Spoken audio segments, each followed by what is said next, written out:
প্রণাম।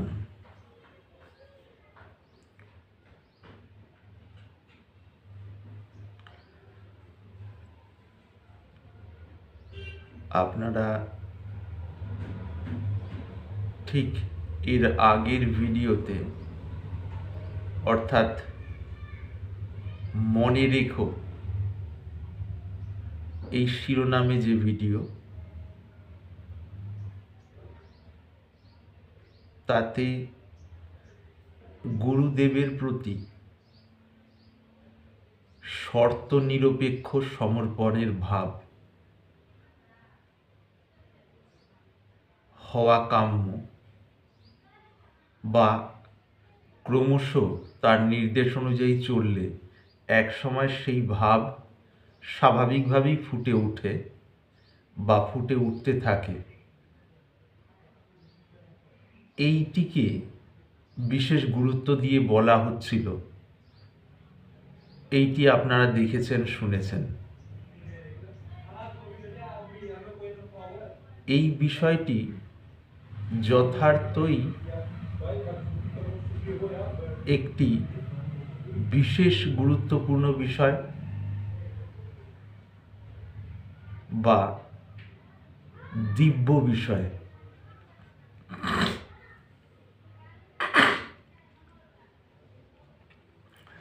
মাফ করবেন। গুরুর বেশ ধরে, অর্থাৎ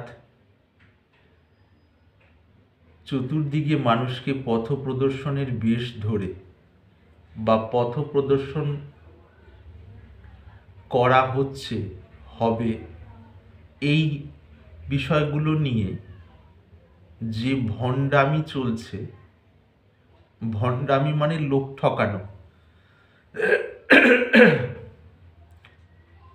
চলছে, সেটি তো গেল এর মিথ্যা দিকটি বা নেতিবাচক দিকটি। ইতিবাচক এবং নেতিবাচক সমস্ত কিছুরই হয়, এটি স্বাভাবিক। ধর্মের রূপ ধরেও এটি হচ্ছে, হয়েছে এবং হবে। তার কারণ আমরা রামায়ণে পাই, মা সীতাকে রাবণ যখন হরণ করে নিয়ে গিয়েছিলেন, তিনি সাধু বেশ ধরেই এসেছিলেন।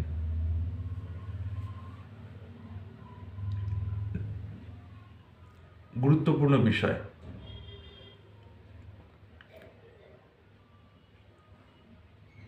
এবং এ থেকে বুঝি, যেখানে যত দিব্যতার সম্ভাবনা থাকে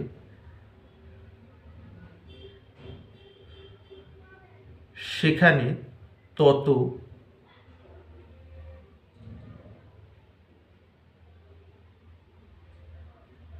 কারচুপি, ছল, মানুষ ঠকানো ইত্যাদির সম্ভাবনাও থাকে, বা সেগুলি হয়। মাফ করবেন। তো এই বিষয়গুলো নিয়ে বিভিন্ন সময় চর্চা হয়ে গিয়েছে, অর্থাৎ মিথ্যে ঠকানোর বিষয়গুলো। তার কারণ আমাদের অন্তরে, অর্থাৎ মনের মধ্যে তো এই প্রবৃত্তিগুলো আছেই। ঠকানো, জাল, মিথ্যে ব্যক্তিত্ব প্রস্তুত করে অন্যের কাছ থেকে প্রশংসা আদায়ের চেষ্টা বা বিভিন্ন সুবিধা নেওয়ার চেষ্টা, এগুলি তো ভেতরে আছেই মনের মধ্যে। এবার এগুলো থেকে উপরে উঠে মনকে স্বচ্ছ নির্মল করে সমর্পিত হয়ে যাওয়ার যে বিষয়টি, সেই তো সাধনা। তো সাধনা তো সবার দ্বারা সাধারণত সম্ভব হয় না। যার ভেতরে বা যাদের ভেতরে পূর্ব জন্মের স্বীকৃতি ফলে সেইরূপ ভাব জাগে, নশ্বরের প্রতি বৈরাগ্যের এবং অবিনশ্বরের প্রতি ব্যাকুলতার, তিনি বা তারাই এ পথে এগিয়ে যান এবং পথ চলা না থামলে বা পথ চলা বন্ধ না করলে ক্রমশ চলতে চলতে এক সময় এগিয়ে যান। সেটি এই এক শরীরের সময়কালে হতে পারে বা এই শরীর ত্যাগান্তে তারপরে নতুন শরীর ধরেও হতে পারে। তার অনেকগুলো কারণ থাকে। তো এখানে আমাদের বিষয় হলো এইটি, এই যে শর্ত নিরপেক্ষ সমর্পণ খুব গুরুত্বপূর্ণ বিষয়।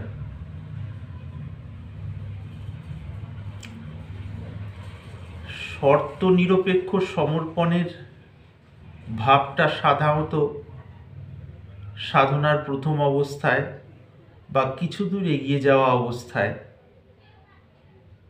বা অনেক দূর এগিয়ে যাওয়া অবস্থায়ও চট করে আসে না। কারণ প্রথম দিকে আমি কিছু একটা লাভ করব,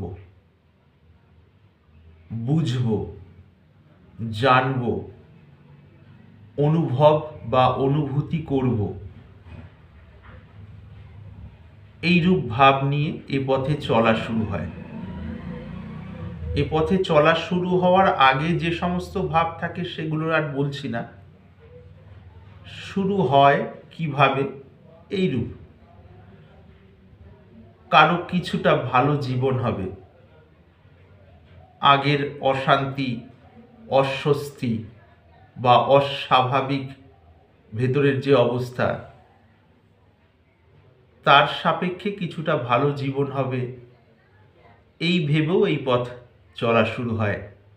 যে জীবনের বেশিরভাগ সময়টা তো কেটে গেল, তাহলে মোটামুটি চললে আস্তে আস্তে এখনের থেকে ভেতরের শান্তি পেতে পারি, তৃপ্তি পেতে পারি, বা এই জীবন নিয়ে তো সেভাবে কিছু করা হলো না, কতগুলো কাজকর্ম করেই জীবনটা কেটে গেল,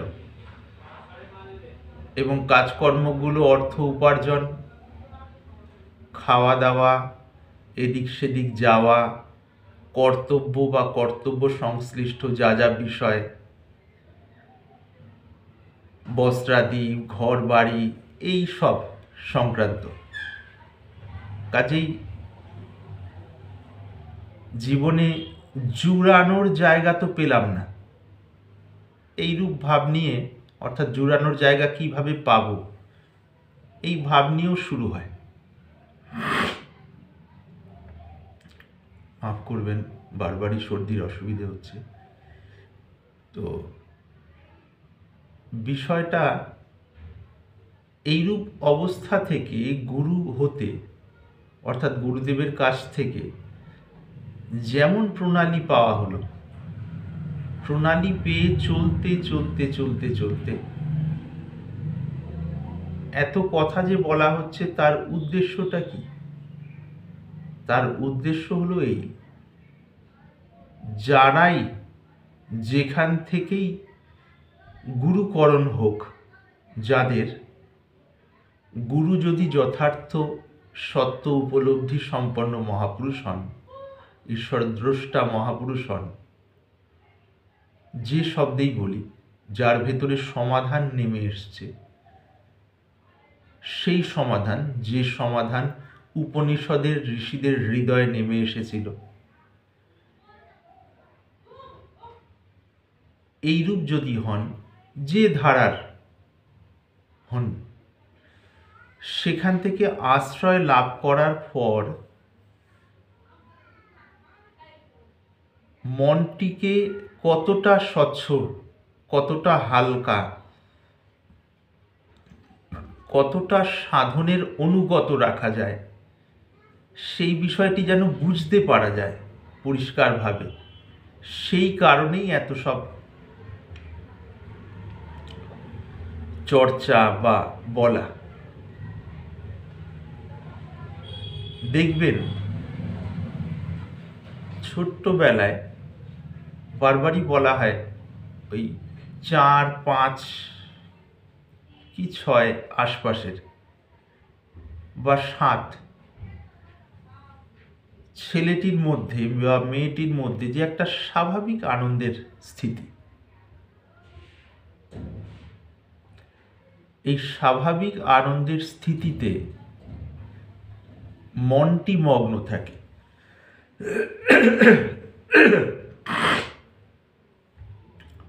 মাফ করবেন। এই স্বাভাবিক আনন্দের স্থিতিতে কি থাকে? তার ব্যক্তিত্বটা জুড়ে একটি আনন্দ থাকে, বা আনন্দই তার ব্যক্তিত্ব। আনন্দ স্বাভাবিক রয়ে আছে, সেই আনন্দর মধ্যে শরীর বা মনের সামান্য কিছু চিন্তা ভাবনা, শরীরের আহারের প্রয়োজনীয়তা হলে সেইরূপ প্রতিক্রিয়া,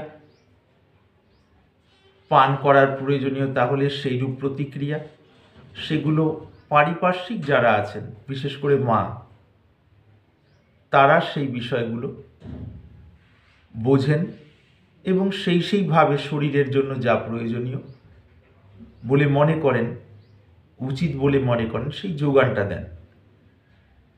সেই শরীরের প্রয়োজনীয়তাটা ফুরিয়ে গেলে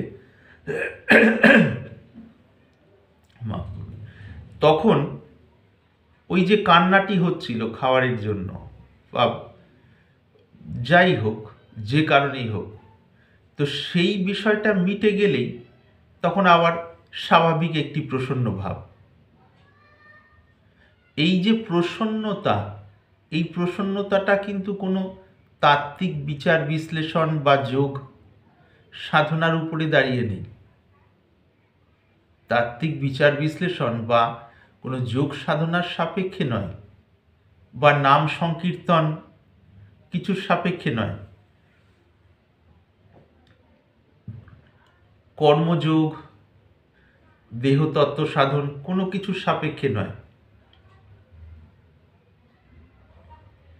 বরং স্বাভাবিক। এই স্বাভাবিক অবস্থাটির মধ্যেই শরীর মনের বিভিন্ন ক্রিয়া প্রতিক্রিয়াগুলো সময় সময় হয়ে চলেছে, মূলত শরীরের ক্রিয়া প্রতিক্রিয়াগুলো। তার মধ্যে মনের কিছুটা ক্রিয়াশীলতা, মনের ক্রিয়াশীলতার জায়গাটি সেভাবে ফুটে ওঠেনি। এদিকে সদানন্দময় ভাবটি রয়ে আছে। ভাব মানে স্থিতি, ভাব মানে ভেবে ভেবে ভাবছি ভাব তা নয়, স্থিতিটি, অবস্থাটি বলা যায়, অপরিবর্তনীয় অবস্থাটি, তখন অপরিবর্তনীয় এটি। এবার যত যত বড় হচ্ছে শিশুটি,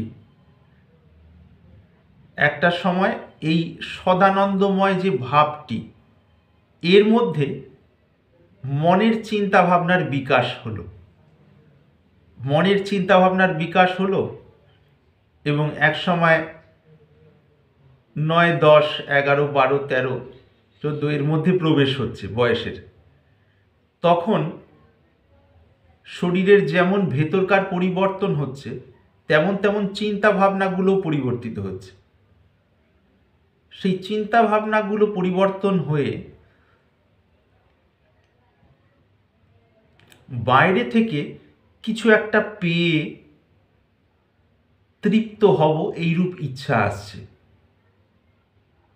তার আগে যে সদানন্দময় যে স্থিতিটি ছিল, যেমন যেমন চিন্তা ভাবনা এদিক ওদিক যাচ্ছে, তার সঙ্গে সঙ্গে চিন্তা ভাবনার মানেই তো সেখানেই মনোপ্রকাশের খেলা। মনোপ্রকাশটি যে তৃপ্ত, প্রসন্ন, হিন্দিতে বলা হয় মস্ত,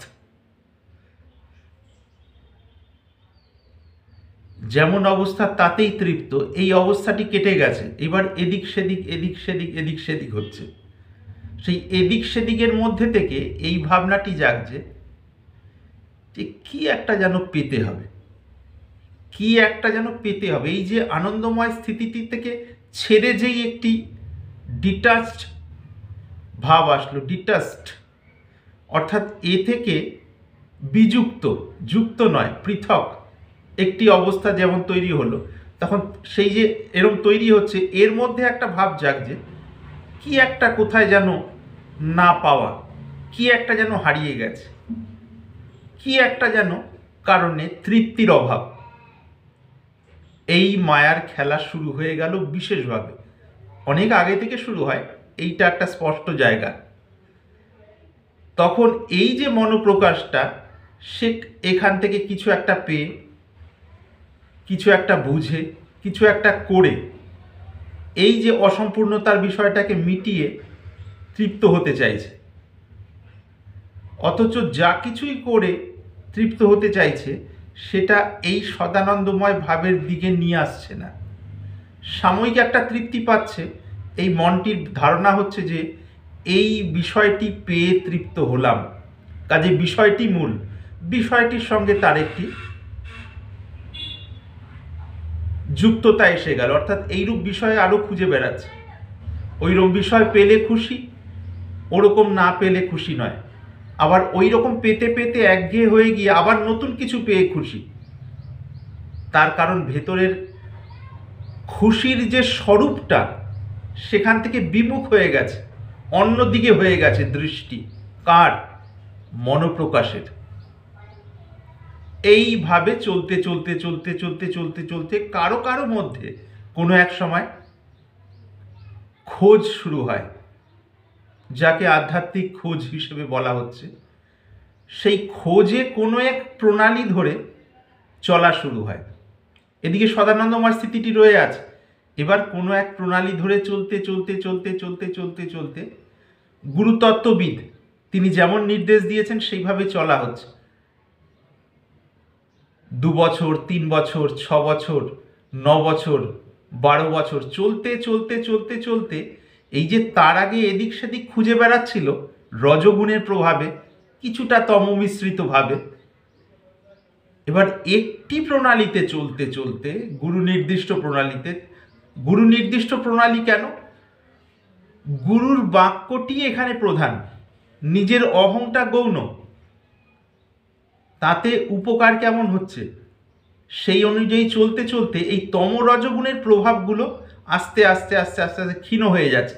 এদিকে সদানন্দময় স্থিতিটি আছে, আর এদিকে এটা ক্ষীণ হয়ে হয়ে হয়ে হয়ে একটা নিস্তেজ হয়ে এর উপরে পড়ছে। শেষ হয়ে যাচ্ছে না, ক্ষীণ হয়ে যাচ্ছে, খুব কম হয়ে যাচ্ছে, প্রায় এর কাছাকাছি চলে আসে। কিন্তু এই প্রায় কেন? এই মাঝখানে দেখতে পাচ্ছেন একটা ফাঁকা জায়গা। তার কারণটা কি? অন্যান্য তম রজগুণের প্রভাবগুলো সাধনের প্রভাবে গুরুদেব যেমন বলেছেন সেভাবে চলতে চলতে কেটে গেছে, কিন্তু একটু ফাঁকা থেকে গেছে। সে ফাঁকাটা আর পূরণ হচ্ছে না, সেটা যতটা কাছে আসলে তত যেন সদানন্দময় স্থিতিটা দূরে যাচ্ছে, সেটা আবার দূরে গেলে আবার যেন সদানন্দময় স্থিতিটা সেই সমদূরত্বে রয়েছে, কিন্তু স্থূল চাঞ্চল্য সেভাবে নেই। তখন কি হয়? ওই ধারা ধরে চলতে চলতে ওই ধারার যে কাজ অন্যান্য ছাপগুলোকে মুছে দেওয়া সেটা হয়েছে, কিন্তু ধারার আবার একটা নিজস্ব ছাপ রয়েছে প্রত্যেকটি ধারার, সেই ছাপটা স্বাভাবিক হয়ে গেছে মনোপ্রকাশের মধ্যে।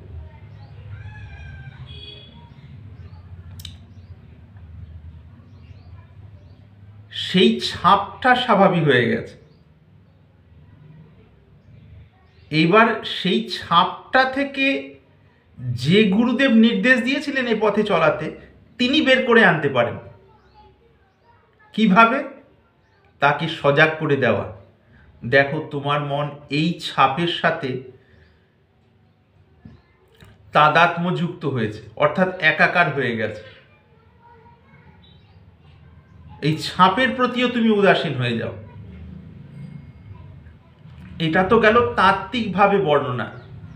এই ছাপটা থেকেও মুক্ত যেন হয় শিষ্য বা শিষ্যার বা এই পথের পথিকের মনশ্চেতনাটি, সেই জন্য উত্তম বৈদ্য বা সেইরূপ গুরু শুরু থেকেই যখন নির্দেশ দেন, সে সময় থেকেই তার মনটা এইরূপ তৈরি করার চেষ্টা করেন, তার ভেতরে এইরূপ আনুগত্য যেন আসে, তার জন্য যা যা করণীয় তাই করেন।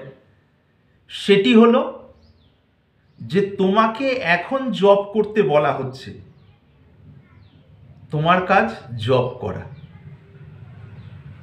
এটা করে কখন কি হবে এই নিয়ে প্রশ্ন করো না। জপ করতে করতে করতে করতে ভেতরের কিছু অনুভূতি শুরু হচ্ছে, তাতে মগ্নতা হচ্ছে, মগ্নতা হতে হতে বেশ তাতে একটা ভালো বেশ আরাম অনুভব হচ্ছে। গুরুদেবের নজরে পড়া মাত্রই আচ্ছা ঠিক আছে, তাহলে এই যে আরাম অনুভব হচ্ছে যে জায়গাটায় গেলে, সেই আরাম অনুভবের জায়গাটায় পৌঁছানোর জন্য কিছু স্থূল সংস্কার মুছে যাওয়ার প্রয়োজনীয়তা ছিল, অর্থাৎ সেগুলো মুছে গিয়েছিল বলেই আরাম অনুভবের জায়গাটিতে এসছে। স্থূল ছাপ মুছে গিয়ে একটা সূক্ষ্ম সীমা তৈরি হয়েছে, যার মধ্যে বিভিন্ন অন্তর্রাজ্যের কিছু কিছু অনুভূতি এসে হাজির হচ্ছে। এর আগে মনে করুন অনন্ত সিঁড়ি আছে, এটা প্রথম সিঁড়ির কিছু কিছু অনুভূতি। গুরু দেখলেন আরে আশ্রিত জন, অর্থাৎ শিষ্য বা শিষ্যা তো এখানে আটকে যাচ্ছে। তখন কি বললেন? গুরু দেখলেন যে এই স্থূল ছাপগুলো থেকে মুক্ত হয়ে একটা সূক্ষ্মতে আটকে গেছে, কিন্তু একে এর পরের ধাপে নিয়ে যেতে হবে। তখন বললেন তুমি ধ্যান ধারণা এখন আর করো না। কিন্তু এই জায়গাটায় ছাড়তে চায় না আশ্রিতর মন। এ বাবা, গুরুদেব কি বলছেন? আমি ধ্যান ধারণা এখন করব না? ধ্যান ধারণাই তো আসল। জগৎ থেকে আমি বিমুখ হয়েছি ধ্যান ধারণা করার জন্য। ভুলে গেছি জগৎ থেকে বিমুখ হয়েছি ধ্যান ধারণা করার জন্য নয়। ধ্যান ধারণা সাবান সাবান গায়ে মাখিয়ে রাখার জন্য আমরা মাখি না। চামড়ার মধ্যে যে ময়লা জমা হয় সেগুলোকে পরিষ্কার করার জন্য সাবান একটি উপায় বা মাধ্যম বলতে পারি। সেটিকে ভালো করে পরিষ্কার করে যতটুকু দেওয়া হলো, তারপর জল এবং সাবান নিয়ে ভালো করে ঘষে ধুয়ে ফেলা হলো। সাবানও চলে গেল, জলও ময়লা ইত্যাদিগুলোকে নিয়ে চলে গেল, পরিষ্কার ত্বকটি পড়ে রইল। পরিষ্কার মানে যেটা স্বাভাবিক। তো ধ্যান ধারণা করা কিন্তু আমাদের উদ্দেশ্য নয়, চিন্তা ভাবনা করা কিন্তু আমাদের উদ্দেশ্য নয়, কর্মযোগের অনুযায়ী চলা কিন্তু উদ্দেশ্য নয়, দেহতত্ত্ব সাধন করতে থাকা কিন্তু উদ্দেশ্য নয়, রাজযোগের মধ্যে ডুবে থাকা উদ্দেশ্য নয়, কিন্তু জ্ঞানযোগের মধ্যেও ডুবে থাকা কোনো উদ্দেশ্য নয়, ভক্তিযোগের মধ্যেও ডুবে থাকা কিন্তু উদ্দেশ্য নয়। এগুলো সব উপায়। তবুও এগুলোতে বিশেষ জোর দেওয়া হয়, তার কারণ মানুষের মন স্থূল সংস্কারে আটকে আছে। সেই স্থূল সংস্কার থেকে মুক্ত হওয়ার জন্য এগুলোর মধ্যে প্রবিষ্ট হতে হয়। এবার এতে প্রবিষ্ট হওয়াতে ওই আগের থেকে যে একটা ভালো জায়গায় গুরুদেবের বাক্যে যার বিশ্বাস আছে, তিনি সঙ্গে সঙ্গে আরে সত্যিই তো আমি বেশ একটা ভালো লাগা অবস্থার মধ্যে বেশ মজে আছি, কিন্তু মাঝে মাঝে রাগ দেশ এসে কষ্ট দিচ্ছে, ভেতরে খোঁচা দিচ্ছে। কারোর প্রতি আসক্তি বা কিছুর প্রতি বিরক্তি বা কারোর প্রতি বিরক্তি, এই দুটো এসে সময় সময় খোঁচা দিচ্ছে ভেতরে। কিন্তু রাগ, আসক্তি, দেশ, বিরক্তি, এই দুটো কিন্তু ভেতরে খোঁচা দিচ্ছে। খেয়াল করে দেখুন, এটি তো গুরুদেবের পরিচিত। এবং খোঁচা খাওয়ার ফলে তার ভূতাকাশে অর্থাৎ শরীরে, চিত্তাকাশে অর্থাৎ মনে কিরূপ প্রভাব হচ্ছে, কিরূপ ক্ষত বিক্ষত হচ্ছে, প্রত্যেকটি ক্ষত তো পরিচিত তার, যিনি এ পথে চলার নির্দেশ দিচ্ছেন বা দিয়েছেন। ক্ষত হলে মানসিক ক্ষীণতা কত রকমভাবে ছড়িয়ে পড়তে পারে, সেগুলো প্রত্যেকটা বিষয় অনুপরমাণু স্তরে পরিচিত। তার প্রতিক্রিয়া একটার সাথে একটা যুক্ত হয়ে ব্যবহারকে কত রকম ভাবে প্রভাবিত করতে পারে বা কত রকমারি হিসেবে পরিবেশন করতে পারে, সেগুলো জানা স্বাভাবিকভাবেই। তার কারণ ওই পথে চলার, যথার্থ চলার বৈশিষ্ট্যটি এই।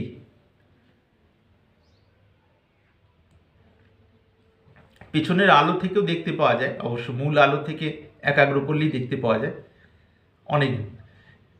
তাহলে এই প্রথম ধাপে কিছুটা স্থূলতা বর্জিত, আবার কিছুটা সূক্ষ্ম আমেজে আটকে থাকা যে মনশ্চেতনাটা, সেটিকে একটা চটাং করে একটা থাপ্পড়। থাপ্পড় মানে কি? শারীরিক থাপ্পড় নয়, থাপ্পড় মানে সজাগ করা। এই বেরিয়ে এসো। কোথা থেকে? তুমি সাধনা শুরু করেছিলে নির্দেশ মতো মুক্তির জন্য, তোমার মনশ্চেতনাটা তো এই আমেজে আটকে গেল। পান্থশালার কোনো একটা উষ্ণ বিছনার যে আমেজ, সেটাতে আটকে গিয়ে আর পথের কঠোরতার দিকে যেতে চাইছে না। বেরিয়ে এসো। একটু পরে তো এই বিছনাগুলো ছিনিয়ে নেওয়া হবে, অর্থাৎ রাগ দেশ এসে। এই জায়গাটায় প্রথম ধাপেই অনেকেই গুরুর নির্দেশ আর মানতে না পেরে এখানটায় কাচুমাচুভাবে আটকে থাকেন। কিছু সময় পর আবার স্থূল রাগ দেশের পোকাগুলো কিলিবিলি করতে করতে এসে আবার তাকে ভেতরে বিড়বিড় করে বাড়িয়ে ফেলে, তার ভেতরের ভাবগুলো, স্থূল ভাবগুলো আবার টেনে নিয়ে যায়। তখন দেখা গেল পান্থশালাও নেই, সেই গায়ে দিয়েছিলাম যে আরামদায়ক সুখের লেপটিও নেই বা বালাপোষ্টিও নেই। তখন আবার পড়ে আছি বিভিন্ন কাটা জ্বালা যন্ত্রণার মধ্যে, অর্থাৎ আগের জায়গায়, যে তিমিরে কি সেই তিমিরে। আচ্ছা, কারো যদি শুভ কর্মের উদয় গুরু বাক্যটা তার ভেতরে কিছুটা হজম হলো, আরে সত্যি তো আমাকে বেরোতে হবে, ভালো না লাগলেও গুরুর কথাটা, তার কথার মধ্যেই শ্রেয়র সংকেত রয়েছে, পরমের দিকে নিয়ে যাওয়ার ইশারা, আবহাওয়া, মুড, ভাব রয়েছে, কাজে আমাকে বেরোতে হবে।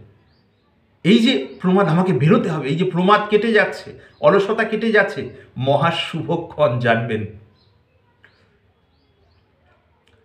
তো এখান থেকে বেরিয়ে তারপরের ধাপে যাওয়া হলো। তারপরের ধাপে আবার বেশ কিছুদিন সেরকম কোনো মগ্নতা নেই, কিন্তু চলা হচ্ছে। চলতে চলতে চলতে চলতে চলতে চলতে হঠাৎ ভেতরে আরেকটা নতুন অনুভূতি এসে হাজির হলো। অনুভূতি মানে ভেবে ভেবে মানসিক কল্পনা নয়, শরীরের নার্ভাস সিস্টেমের স্তরের যে বিভিন্ন অনুভূতিগুলো, সেই অনুভূতির সাপেক্ষে মনের মধ্যে বিভিন্ন দর্শন ইত্যাদি এই যে এলো, এই আশাতে আবার এই যে প্রথম ধাপের পরে কিছুদিন লেগে থাকতে থাকতে হয়তো 1.5 বছর চলে গেল, আবার ওই নিরন্তর লেগে থাকা, আবার এর মধ্যে আটকে পড়া। এই অনুভূতিটা বেশ মজার। আরে বাবা, আগের যে হালকা হালকা আরামদায়ক ব্যবস্থা, এটা হালকা হালকা আরামদায়ক নয়, বেশ রসালো। গুরুদেবের হঠাৎ নজরে পড়লো, আরে কোথায় যেন কাটা আটকাচ্ছে। আবার নিজের ভেতরে ডুব দিলেই দেখা গেল, আরে এই তো কাটাটা এখানটায় আটকে আছে। তোলো তোলো তোলো, এই শরীর মনের কে কেন্দ্র করে মনের কোন জায়গাটা কাটাটা, এই কি ব্যাপার? না গুরুদেব, আমি এরকমভাবে মগ্ন হয়ে থাকতে ভালো লাগছে। কত? 3 ঘন্টা, 4 ঘন্টা, 5 ঘন্টা, 6 ঘন্টা, সময় বোঝা যাচ্ছে না, প্রায় মগ্ন হয়ে থাকছেন, এবং সত্যি সত্যি সেটি। তখন কি হলো?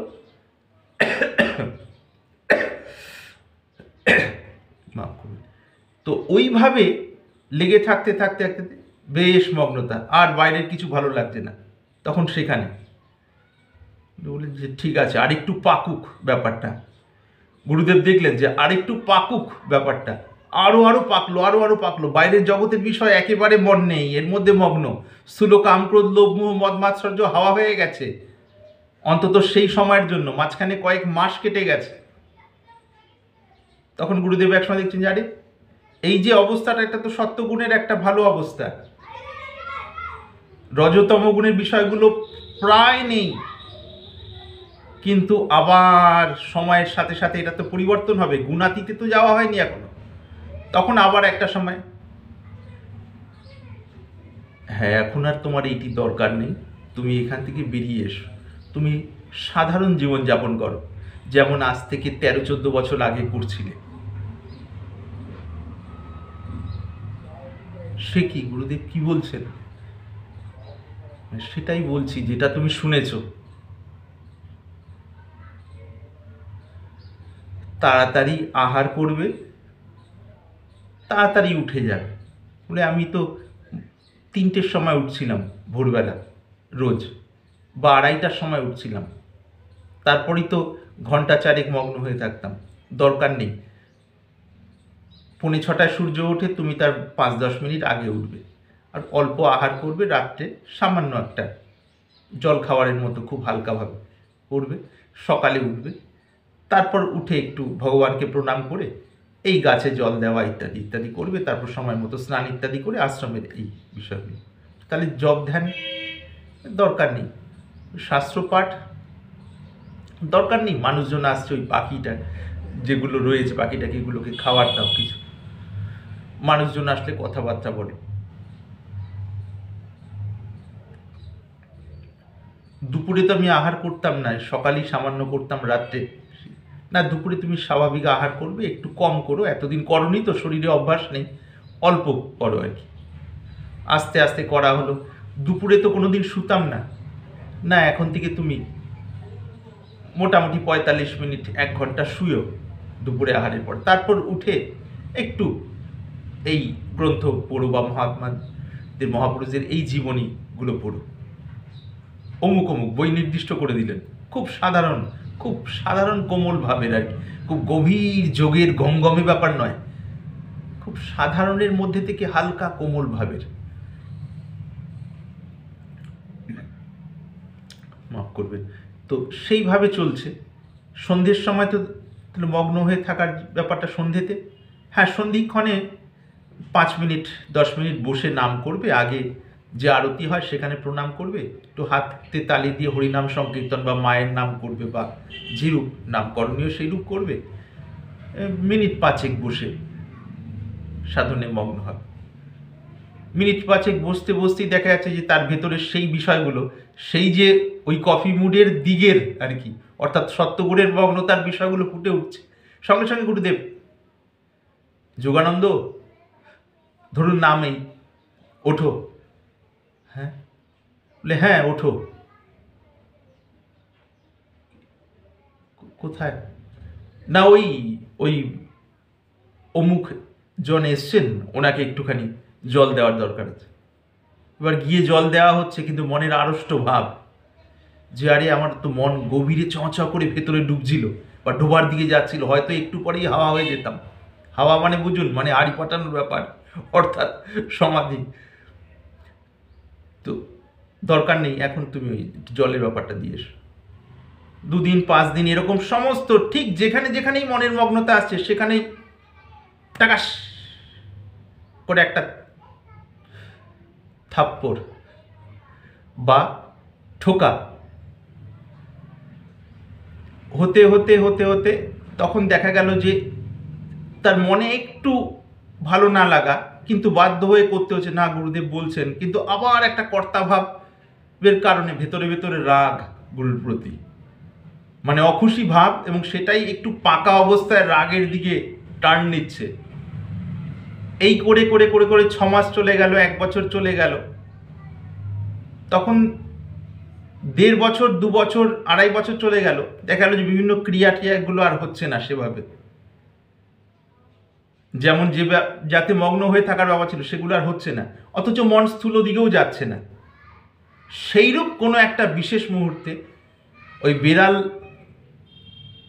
বা বাঘ এসে যেমন ধরে, কাপাক করে গলার মধ্যে ধরে টেনে নিয়ে চলে যায় ছাগলকে, সেভাবে গুরুদেব একদিন ধরলেন মানে সময় বুঝে, যেখানে অন্যরা কেউ বহিরঙ্গরা নেই, সাধনার বিভিন্ন স্তর আছে, বহিরঙ্গ, আরেকটু কম বহিরঙ্গ, আরও কম বহিরঙ্গ, অন্তরঙ্গের শুরু, অন্তরঙ্গের কিছুটা এগিয়ে, আরেকটু মধ্যম, একটু গভীর স্তরে শুরু, গভীরতর, তারপরে তরর পরে আরও তর, 1 2 3 এইরকম করে করে বিভিন্ন স্তর রয়েছে।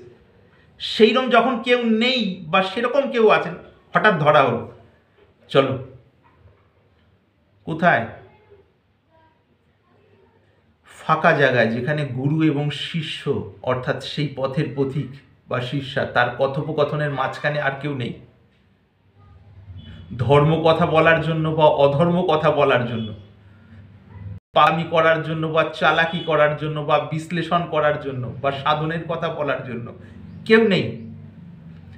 তুলে তাকে নিয়ে যাওয়া গেল, সেরকম হতে পারে নদীর তীরে, হতে পারে পাহাড়ের ধারে, হতে পারে নির্জন বনে, হতে পারে গুহায়, যে কোনো স্থানে সেটা যিনি নিয়ে যান বা যাবেন তিনি বুঝবেন, তার দায়িত্ব। নিয়ে গিয়ে তখন তাকে ধীরে ধীরে সজাগ করালেন। তুমি এসছিলে কিসের জন্য?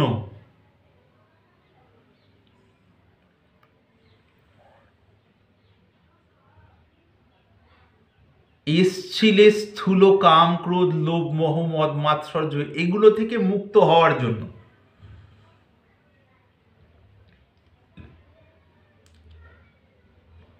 এগুলোরও মূলে রাগ দেশ থেকে মুক্ত হওয়ার জন্য। রাগ দেশেরও মূলে সীমিত কর্তাভাবকে আমি বলে মনে করার যে ভ্রান্তি, এবং সেই ভ্রান্তির কারণে যাবতীয় অন্তরের কষ্ট, তা থেকে মুক্ত হওয়ার জন্য, অর্থাৎ সত্য সাক্ষাৎকার করার জন্য।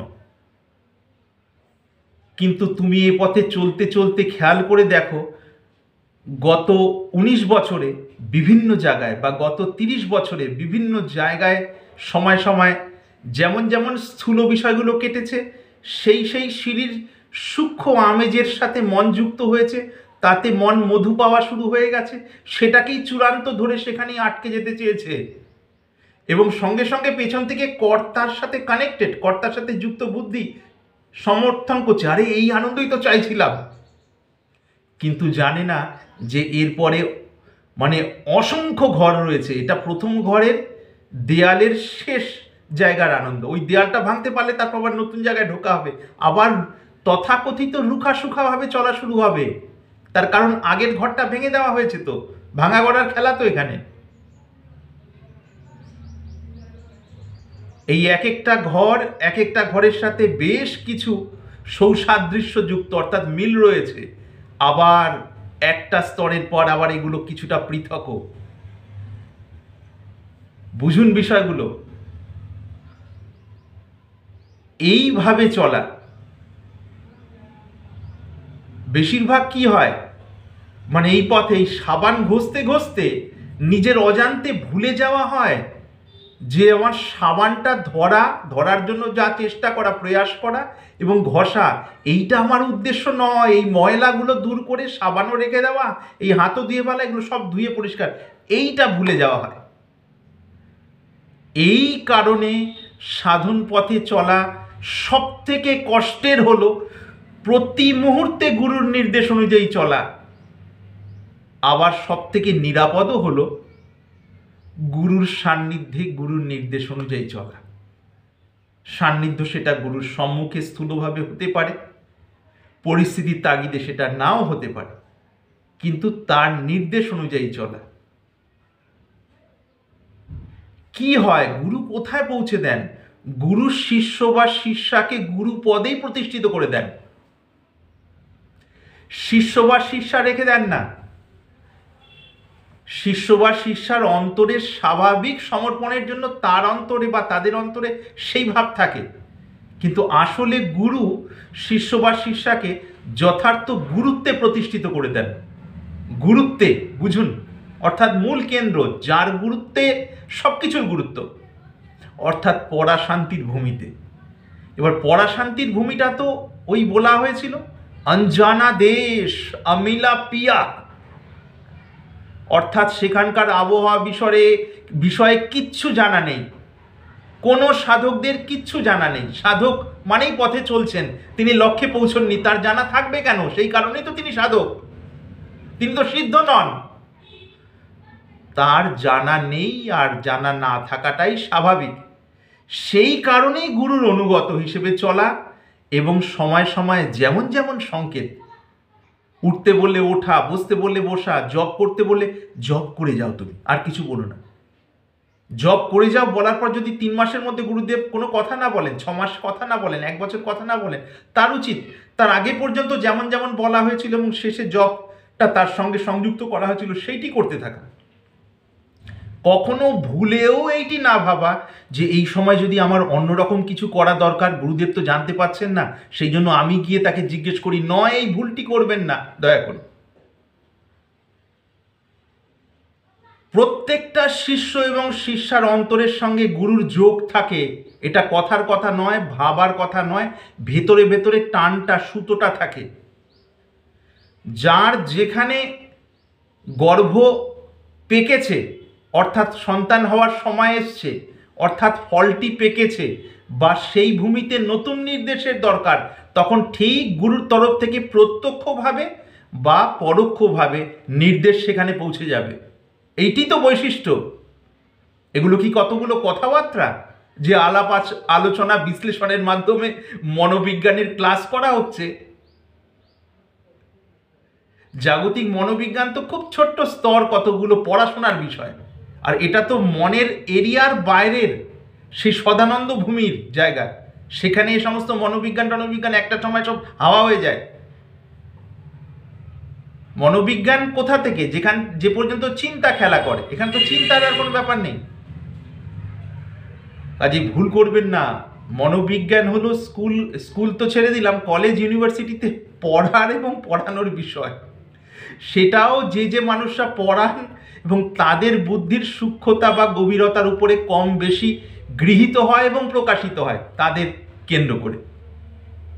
কিন্তু এর চূড়ান্ত প্রকাশ যেটা হতে পারে, তারপর থেকে এই অজানার রাজ্য শুরু হয়, এইটি বুঝতে হবে। এবং সেখানেই তারগুলোর টান অনুভব করা যায়। একজন গুরুদেব এখানে আছেন যার জন্য ওই সময় যেমন দরকার ঠিক সেইরূপ সংকেত সরাসরি বা অপ্রত্যক্ষভাবে সেখানে পৌঁছে যাবে, এইটি নিয়ম। তার কারণ এ এক অদ্ভুত রহস্য। গুরু কোনো মানব দেহধারী নন।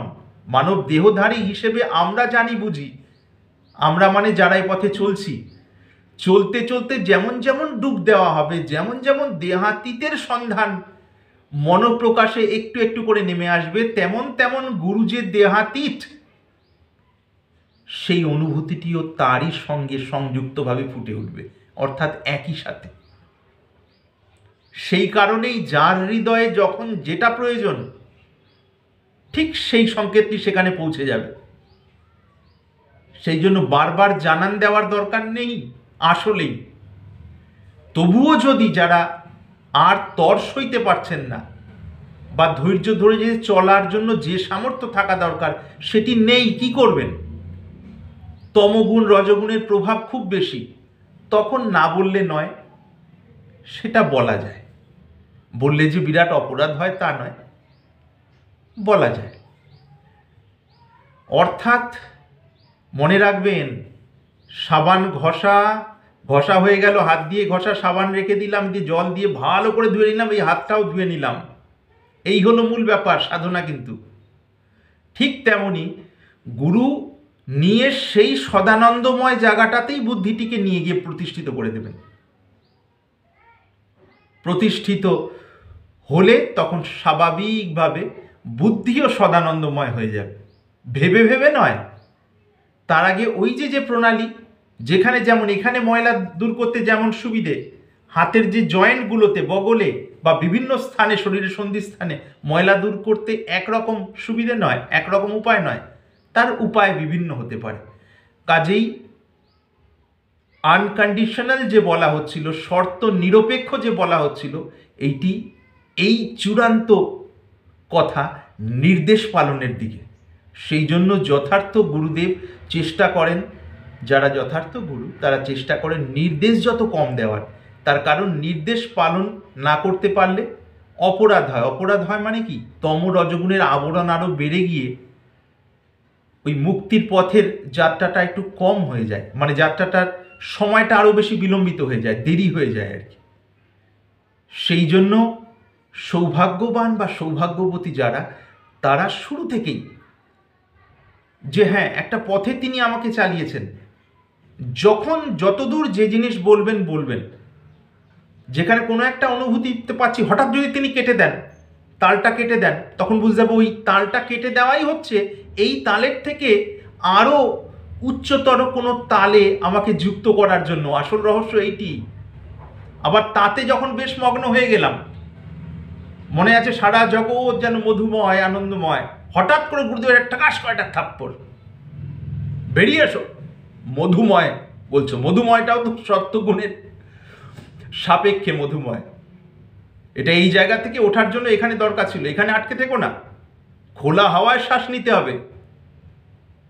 ওই জানলা খুলে দে না, বাতাস লাগুক প্রাণ, এগুলো তো শুনেছেন, অন্যভাবে শুনেছেন, জাগতিকভাবে শুনেছেন বিষয়গুলো। এদিককার জানলার কথা ভেবেছেন, জাগতিক জানলা। যারা একটু আধটু ভেতরে চিন্তাভাবনা খেলে যাদের, তারা মনের জানলা, এই চিন্তাভাবনা থেকে অন্যদের থেকে আর 5টা চিন্তাভাবনা একটু খোলামেলা, এইগুলো ভেবেছেন। কিন্তু এখানে জানলা মানে সমস্ত কিন্তু পরন্তু শূন্য অবস্থা আর কি, অর্থাৎ ন্যাংটো, সেই যে বারবার বলা হচ্ছে সেই জিনিসটি। আমাদের গুরুদেব বলতেন না যে মা আমাকে সত্যটা ন্যাংটোভাবে জানিও। সেই ন্যাংটোভাবে জানার জন্য বুদ্ধিটাকে আচ্ছাদিত হতে দিলে চলবে? গুরু কে? একাধারে আধ্যাত্ম ক্ষেত্রে মাতা এবং পিতার সমান।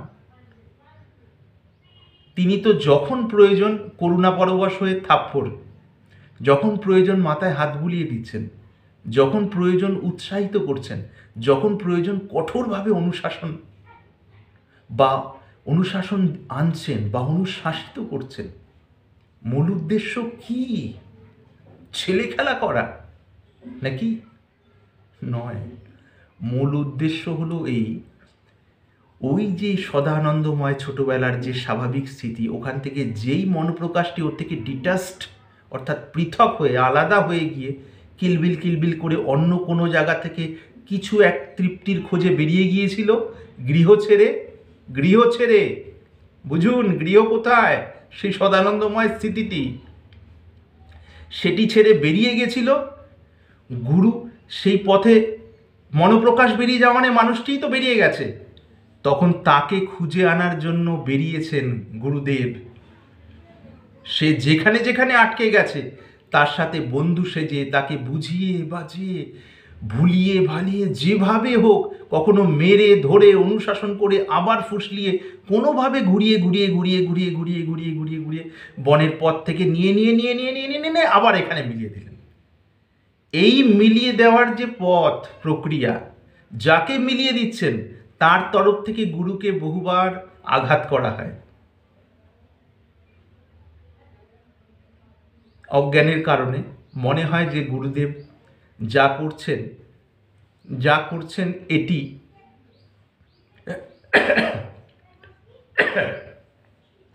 মাফ করবেন, মনে হয় যে গুরুদেব যা করছেন এটি হয়তো নির্মমতার প্রতীক বা নির্মমতার কারণে। আসলে তা নয়, এটি পরম মমতার দ্যোতক। তার কারণ গুরুও আনকন্ডিশনাল, যে কোনো না কোনোভাবে তাকে নিয়ে এসে আবার মিলিয়ে দেবেন নিজের মায়ের সঙ্গে, অর্থাৎ নিজের ঘরে পৌঁছে দেবেন। এই তো ঘরে ফেরার পালা। ঘরে ফিরতে গিয়ে আটকে গেলে হবে?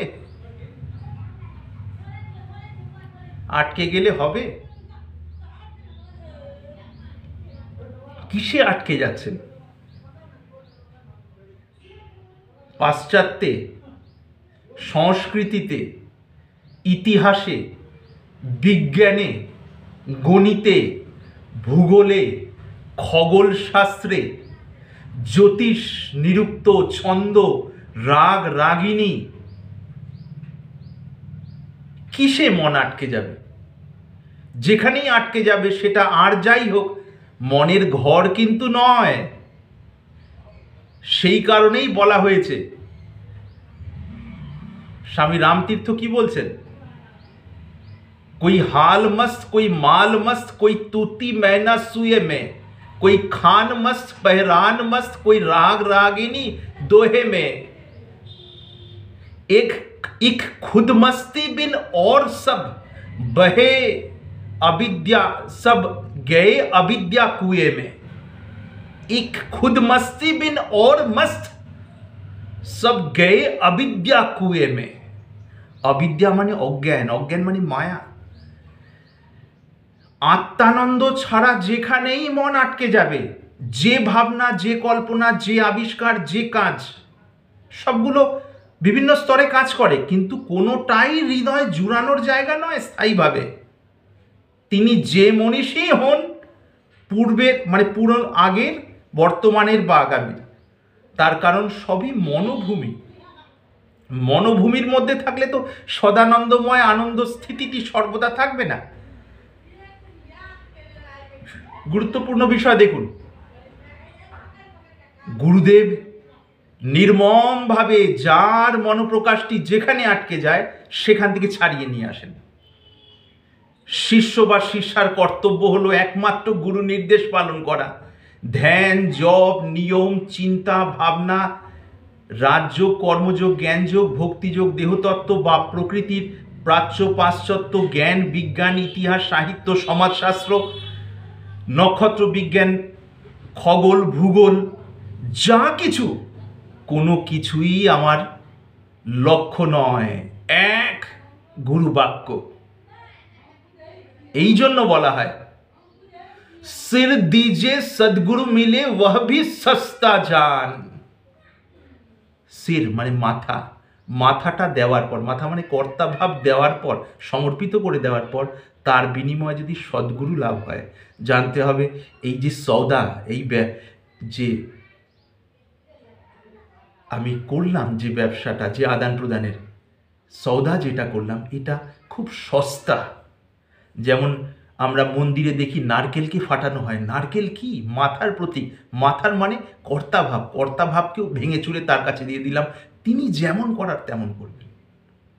এইটি যদি শুরু থেকে যদি কারো মাতা পিতার আশীর্বাদ বা পূর্বজন্মের স্বীকৃতি, মহাপুরুষদের কৃপা, ভগবানের দয়া, কোনোভাবে যদি কারো ভেতরে এইটি জাগতে থাকে প্রথম থেকেই, তাহলে তার সেই ঘরে ফেরাটা হতে বেশি সময় লাগে না।